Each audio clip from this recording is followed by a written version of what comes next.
So Pete, here we are, 4 sessions into the prayer course. We've talked just over these sessions about a lot of great stories of answered prayers, but the truth is that it's not always that simple, is it? It's certainly not. Prayer is the most wonderful thing in the world in many ways, but I think we've got to be honest that sometimes it's also the most painful thing. I think one of the things that I appreciate so much about you is that you're not afraid to talk about that. In fact, one of my favorite books that you've written is a book on unanswered prayer, and that's God on Mute. And I think you probably wrote that at a time when people were wanting you to write more books about miracles, right? Yeah, they really were.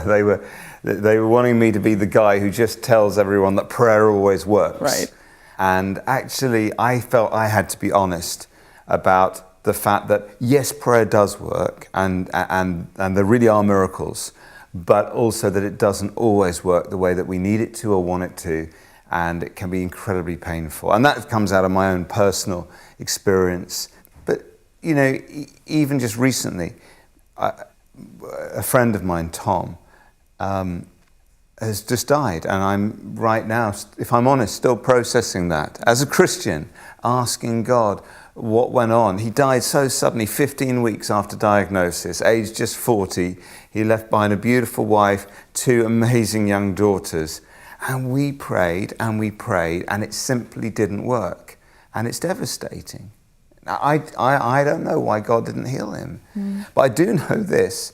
At his memorial service, there were tears. We all wept. But there was also great hope because he knew Jesus, and we know Jesus. And so this is the paradox of faith, right? Some people will know that that's the story in many ways of the 24/7 prayer movement. I think probably the first 18 months we felt like we had cracked the revival code and like we'd worked out if we just pray in this way, we're going to see the kingdom come. And then for me, that was when my wife got very, very sick and very nearly died on numerous occasions. I've talked about it elsewhere, I talk about it in the book. And watching her slipping into epileptic fits again and again and again, the face you love more than any other. And she has a very dangerous kind of epilepsy. It means she has to get into hospital. And I prayed, of course I did. I cried out to God with every fibre of my being. And almost every time it's not worked. I mean, weirdly, a couple of times it has, but hundreds of times it hasn't. And so then you have to process, like, she's coming around in hospital the next morning and it's not just the pain and the logistics and the emotion, but it's, God, where were you? And so I'd moved from this position of thinking that our prayers could save the world to wondering whether they could even save my own wife. And we've just got to be honest about all of that stuff, I believe. That's really just so moving, Pete, and I appreciate your honesty so much. I think this is something that hangs in your house? Right. Well, in our bedroom, actually. When we were just getting through some of the worst of Sammy's illness, someone gave us this beautiful piece of art. And it's Psalm 30, verse 5, weeping may endure for a night, but joy cometh in the morning. And that hangs in our bedroom, facing our bed, has done ever since, wherever we've lived. It's such a promise that yes, there is nighttime, yes, there is weeping, especially for Christians, but we believe in the morning. We believe in the resurrection that comes after the death. So even for my friend Tom, there's weeping and there's a sense of darkness, but we know the third day comes. We know we'll see him again. We know joy cometh in the morning. That's the Christian paradox. Complete realism about the tears and the darkness of life, but also about the hope of dawn and the joy to come. But I suppose there are going to be some people that are going to say that just by talking about unanswered prayer, that we're decreasing faith, that it's kind of counterproductive. Yeah. I feel really strongly about this because actually the Bible is so much more honest about unanswered prayer than the church is. About half the Psalms, maybe a bit more, aren't happy clappy. They are bitter lament. It's blues guitar, not nice happy music. And the word Israel means the struggles. So we are part of a faith that's all about wrestling. And Jesus himself said, in this world, you will have trouble. And we don't put a nice filter on that on Instagram, you know. Yeah, it's one of those ones we kind of avoid. And then, talking of Jesus, he himself lives with unanswered prayer to this day, because he prayed that his church would be united. And the last time I checked, that's not happened. Yeah. The church is bitterly divided. So if Jesus himself is living with unanswered prayer right now in heaven, and if the Bible can be that honest about unanswered prayer, then it's high time that we worked harder to create cultures of honesty in the church. And I don't believe that is unbelief. I think that's actually a form of belief. If you don't believe in God, then when your prayers don't get answered, you just say, well, that's because it's not true. But you ask the question, why didn't God answer? Because you believe in him, because you trust him, because you know he's real, because you know that he's loving. So it really is a form of faith to wrestle with these kind of things. It's not unbelief. But still, even in the midst of that, and even when we admit it, it's still very difficult to understand, isn't it? Yeah, I mean, it really is. And I think this is where it is so profoundly meaningful for Christians that we believe in a God who came and suffered with us on the cross. In fact, I think if it wasn't for the cross, I don't think any of the rest of the Christian message would make any sense at all. It's this truth that at the crossroads of all human experience is a God who suffers. And there is such empathy and wisdom in that story. I'd like us to look at it now, actually, if that's all right. This is Mark chapter 14.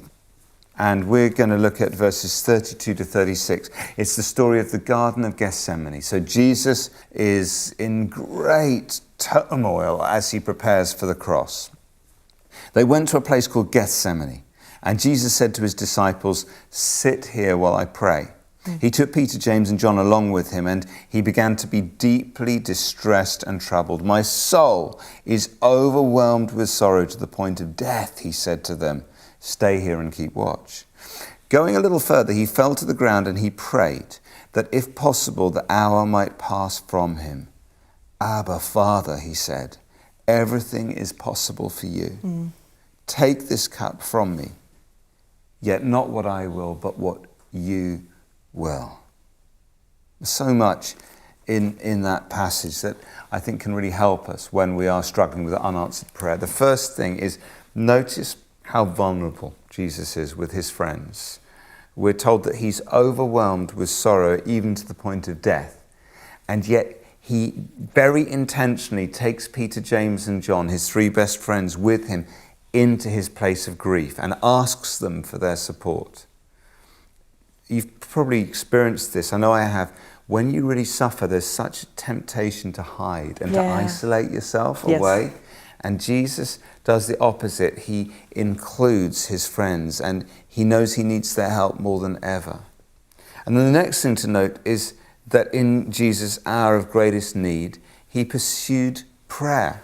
He knew that his friends were important, but that his Father's presence was the real great need of his soul. One word from the Father can bring more comfort than 1,000 from just some human mate. And then notice what Jesus prays. It's amazing that this vulnerable prayer is recorded for us in detail, probably because the three friends, Peter, James, and John, overheard it and went into the Gospels. But first of all, Jesus says, "Abba, Father." So when he's hurting, he anchors himself in the love of God. He doesn't say, "If you really cared for me, you wouldn't make me go through this." Right. He doesn't question God's love. God's love isn't up for debate. And then he continues, he says, "Abba, Father, everything is possible for you." So having affirmed God's love, he affirms God's power. In my own life, I know that when I'm scared, when I'm suffering, when I'm hurting, there is a temptation to question God's love. Do you really love me? Why am I suffering?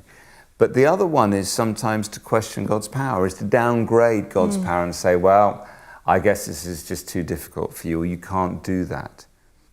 And Jesus doesn't do that. There's an old Hebrew saying that says, God is not a kindly old uncle, he's an earthquake. And I think Love that. Yeah, it's good, isn't it? Because there's problems, I'm sure, in your life like mine, that a kindly old uncle can only smile at. Right. But an earthquake maybe could shake it. Yeah. So affirm God's love and God's power. And then the next phrase in the prayer is one of the most surprising bits of the whole Bible. Because Jesus says, take this cup from me. In other words, Jesus is saying, I don't want to die. I don't want to suffer. I don't want to be the guy on 1,000 stained glass windows on the cross. Jesus is praying unbiblically. He's gone off message, off piste. It's radical honesty and vulnerability. And it is essential that we are honest when we are hurting and scared and suffering. And Jesus shows us the way to do that. To be honest with our friends and to be honest with God himself. Yeah. This is so helpful, Pete. But is it okay if I ask you a tough question? Of course. So you said that God is our Abba Father, right? He's all loving, and that everything is possible for him, which means he's all powerful. A lot of people are going to be thinking right now, if God is all loving, if he's all powerful, then why doesn't he stop people from suffering? Okay, so you do know you've probably just asked the hardest theological question of them all. The theologians call it theodicy. And that there aren't many easy answers. But I have found it helpful to think in terms of three things: God's world, God's war, and God's will. So first of all, God's world. Some prayers aren't answered because it's just the way that God's made the world to work. And Christians aren't immune from the laws of nature, the laws of science. For example, on our wedding day, it poured with rain. It wasn't exactly what Sammy and I had been dreaming of. But actually, if every single couple who prayed for a sunny wedding day got it, there'd be drought in the land. There must be some farmer somewhere who's praying for it to rain. So there's just laws that make the world work for the vast majority of people, the vast majority of time, and we're part of that system. And C.S. Lewis talks about this. He says that God can and does on occasions modify the behavior of matter and produce what we call miracles is part of Christian faith. But the very concept of a common and therefore stable world demands that these occasions should be extremely rare. If God just does miracles all the time, the world's not going to work. Okay, I got that. So I drop a brick on my toe, but it doesn't float just because God loves me. Exactly. And then there's the next one. So that's God's world. The next one is God's war. The Bible teaches, and most people on earth believe, that we are in a spiritual battle. There is a vicious enemy, and as Christians, we are often targeted. And therefore, some prayers aren't answered because there is an enemy. Satan is actively and successfully opposing the will of God. And it can hurt quite literally like hell. And we are going to look at this in a whole session of its own on spiritual warfare in the final session of this course. Okay, but I kind of have like a million questions right now. Yeah, I get that. I know. I promise we will come on to those. Can we just park the spiritual warfare thing for a minute? Okay. So we had God's world, God's war, and then there's God's will. The third reason for unanswered prayer is not the laws of nature opposing our prayers and not Satan opposing them, but sometimes it's God who is opposing our prayers, who's saying no to them. And that can be relatively straightforward, actually, sometimes, just because God knows best. And in his love, he says no, and then we look back and we realize why. Like, I'm really glad that many of my prayers haven't been answered. Otherwise, I'd probably have grown up to marry a Spice Girl and to work in a zoo. That was my dream in my teenage years. But obviously, there are other prayers that God says no to that we just don't understand. And I've just talked about my own grief right now, processing my friend Tom's death. And that's one of those things I just have to choose to trust even though I don't understand. Yeah. You mentioned earlier about Jesus promising us trouble, and I think we'd all say that we've definitely experienced that. But have you got any practical advice for us? I think we all have those times when we just feel like God is a million miles away. We're praying, but it feels like our prayers are just bouncing against the ceiling. Yeah, well, I think it's really important to remember, first of all, that God's silence isn't the same as God's absence. Don't confuse those two. Just because your prayers aren't working, or maybe God seems distant, it doesn't actually mean that he's far away, because he's actually promised in the Bible, I will never leave you, Poppy. I will never forsake you. Often, like with new Christians, it's like we can see God, we can feel him, it's like super easy. And then there come seasons in our life where we can't see him the way we once did. We can't feel him, we can't hear him the way we once did. Yeah. And it's not that he's abandoned us, it's that he's trying to mature us into something new. He's present, but he's allowing us to kind of grow into new maturity. I think it was St. John of the Cross that talked about the dark night of the soul. Yeah, that's exactly right. Those are times when God seems to withdraw from us and immerses us in spiritual darkness. And yet those are often times of great spiritual growth and faith. There's like a bloody-mindedness to true Christian discipleship. You see it in many of the great biblical heroes. One of my favorite examples is Shadrach, Meshach, and Abednego, you know, the story of Daniel and the lion's den and all that. And there's this humorous moment, really, where Nebuchadnezzar says, like, if you don't bow down to my idols, I'm going to throw you in the fiery furnace. And they say to him, the God we follow can save us and will save us from your fire, O king. So that's real faith. It's like this defiant statement, right? And then they go, but even if he doesn't save us, we still won't bow down. So what is that? I think what that is faithfulness, right? Faith is, I trust God. He can do it. He can do miracles. He can answer my prayers. Faithfulness is, but even if he doesn't, I'm still going to follow and trust. And it's like when our prayers don't work and we're still true, our faith fills up. It becomes full faithfulness. It's like faith is God's gift to us, and faithfulness is our gift back to God. It's those times when our prayers don't work and we're still true to him. Yeah. That is actually when we grow in character. So, Poppy, do you know, I bet you know some old man, old woman who's like been a Christian for years, gone through really hard times, but they just have this amazing trust and joy in life. Yes, absolutely. Right? And those are the people we all want to grow up and be like. And their story is never, I've had an easy life. It's always, I've had a hard life, but I've learned to trust God. And they often have this real simplicity. It's that bloody-mindedness, it's that faithfulness, that's the filling up of faith. And it's been true to God even when it doesn't make sense. If our prayers were always answered, then faith is just a logical thing to do. But when it doesn't seem sensible, when our prayers aren't working but we're still true, that's faithfulness. I think, though, that's really challenging, though, right? And also maybe a little exciting, right? Because it feels like there's an objective, like there's some place that God is trying to take us. Yeah, exactly. The Apostle Paul says this amazing thing. He says that we can glory in our sufferings because we know that suffering produces perseverance, perseverance, character, and character, hope. And then he says, and hope does not put us to shame, because God's love has been poured into our hearts. Isn't that beautiful? So good. Even in the middle of suffering, we can know the hope that comes from God's love. And we always want God to airlift us out of our problems, right? That's a miracle, that's an answer to prayer. Yes, please, Lord. Right. And sometimes he does it. Yeah. But more often he parachutes in and he joins us in the midst of the trouble and the problem. That's been my experience, definitely, with Sammy's illness. He's often come very close to us in sometimes the scariest times.